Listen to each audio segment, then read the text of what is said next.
Hi, I'm Barry Sahajian, and this is Walking Bassline Theory. I'm going to teach you how to walk and build a vocabulary. At the same time, you will learn the fretboard better, you will understand arpeggios and scales a little better, all at once. And the beauty of walking bass lines is the rhythm is that you're doing a consistent quarter note rhythm usually, and it gives you an opportunity to understand more about what you're doing without thinking about the rhythm. You can evolve into adding interesting rhythms at any time, but once you have that solid foundation of knowing the shape of the triad and how it works theoretically, you get a great start. Let's start out with two notes. Can you actually play a walking line with two notes?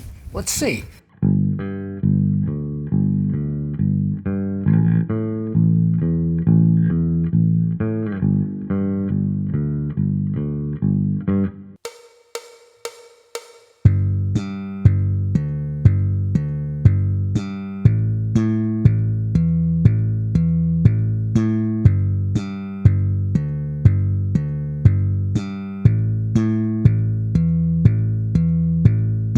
Two notes, a root and fifth played for two measures with a couple of variations.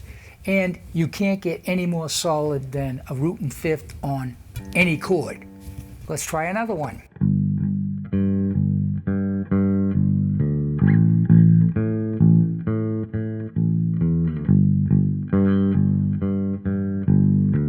What I did was double up on the root on the lower octave in the first measure, and then I doubled up on the root on the second measure an octave higher. Just that subtle change, make it sound not boring.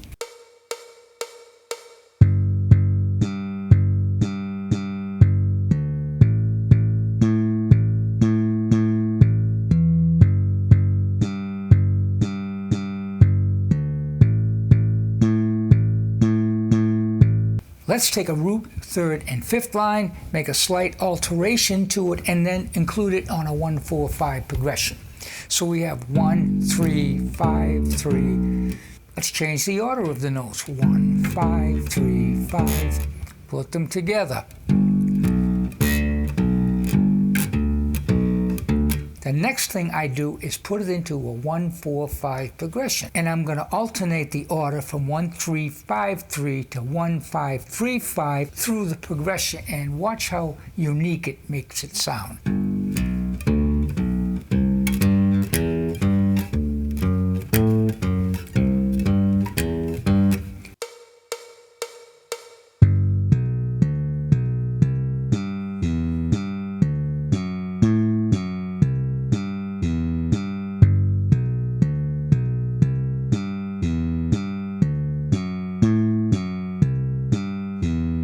The whole thing about walking bass lines, once again, is making slight variations to make it sound almost the same, but enough of a difference to make it sound interesting. Let's work with the minor triad. Now, on the minor triad, there may be some difficulties for some people about the fingering. You do have a wide stretch. In one of the positions you might play it on, and in the other position you might have to use your ring finger, which usually for beginners or even at some intermediate players, they don't really develop right away, and I'll give you some alternatives to those two problems. I'm going to be playing this example in A minor, and I'm doing this for a reason, because in G minor, since it is an open position, you don't get all of the three shapes that I'd like to show you. So that shape in particular would be from A minor playing like this. 1, 3, 5, 3. You notice this is played in position.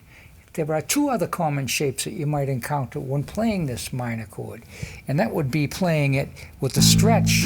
And that's a little more difficult, because you have to stretch an extra fret out of the in position one you just used down here.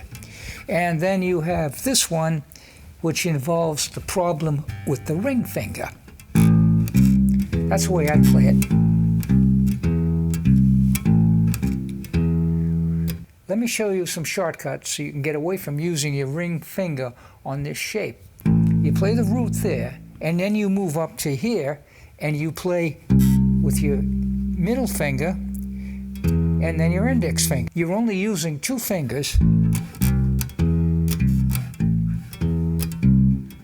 There's a little bit of an extra movement there, but it will work, and it's very simple if you're having problem playing like this. There's another way you could play it. That's a shortcut. It is the way that an upright player would play it.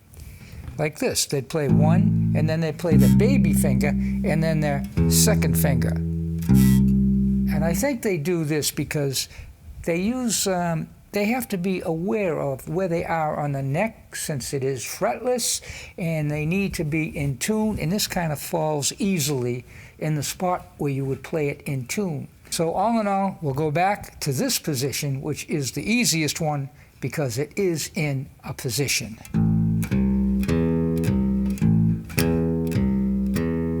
And once again, I'm going to go 1, 3, 5, 3, 1, 5, 3, 5, and we'll kind of do the same thing we did with the major triad. I urge you to try all three of them just to get a feel for them, and whichever one works easiest for you, use that for now so you can get functional right away. What I'd like to do now is take the G major triad and the A minor triad and play them together in a progression, a 4-bar progression, G, A minor, and G, A minor. I'm going to use only what I've showed you so far and mix them up a little bit. So here it is.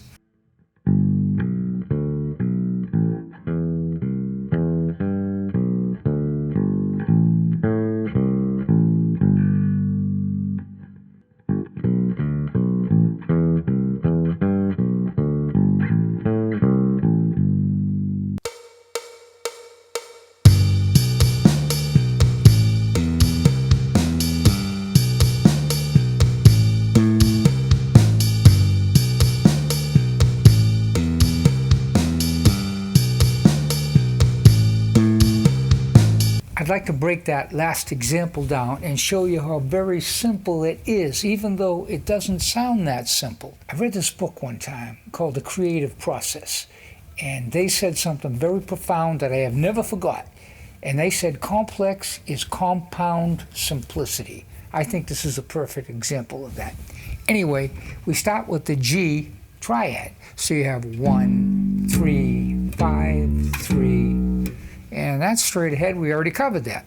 Then we move up to the A minor and we play 1, 5, 3, 5, same as we did previously. The first chord is played 1, 3, 5, 3. Second chord is played 1, 5, 3, 5. Okay, now we go into the third chord, which is a G triad again. We start with the upper octave G down to the 3, 5, and then we go back to the lower octave. So, and then we go to the A minor and play root from the lower octave, root from the upper octave, and then flat 3 down below, and then back to the root again, and that brings us right back to the G again.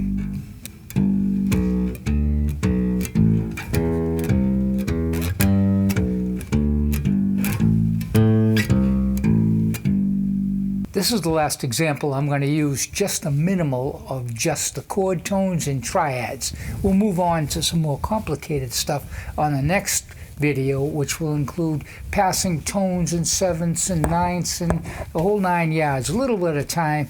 This is a lot to absorb all at once, but this video was basically to show you how much you can do with so little and why you should definitely learn to do it.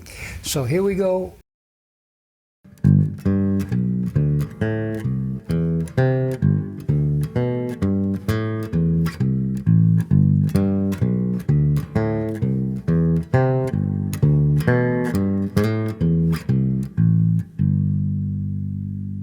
I'd like to break down that last example, and it starts out with a G to an octave G to the third to the fifth.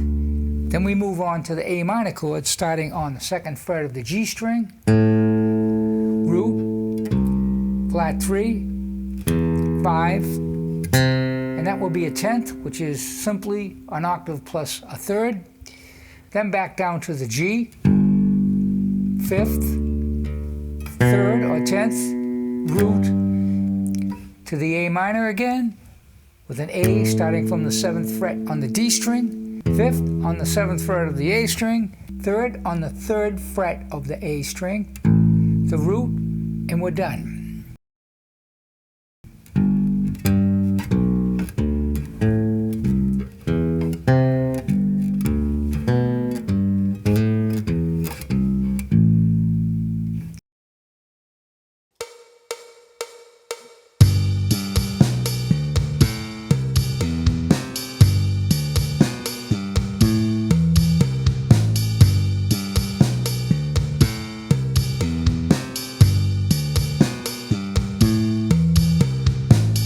If you like this video, please subscribe. Hit the bell to be notified of videos yet to come. Like and comment.